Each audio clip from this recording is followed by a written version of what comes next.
Спрегата помеѓу работникот и работодавачот постоела и ќе постои.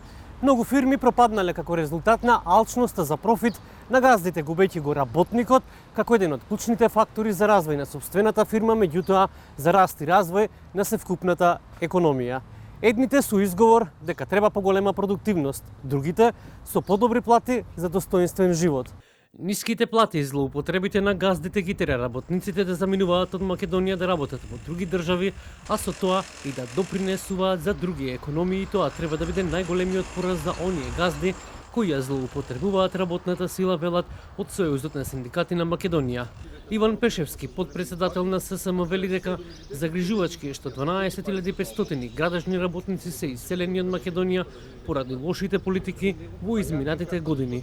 Друг поразителен факт е што се усогласуваа само платите на функционерите, почнувајќи од месец февруари, па и сега во месец мај, а на работниците остана само на усогласување, што не беше зголемување на плата, туку усогласување со минималната плата и повторно немаме зголемување од 12,6% согласно општиот колективен договор за јавен сектор.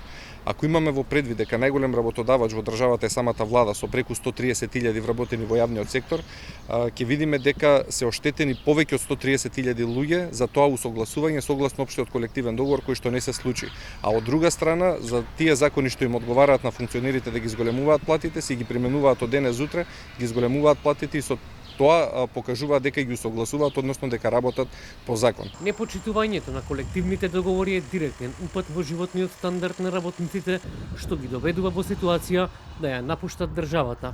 Она што морам да го нагласам е дека колективниот договор за јавен сектор има сила на закон и дека треба итно да се усогласат сите плати на вработените во јавниот сектор.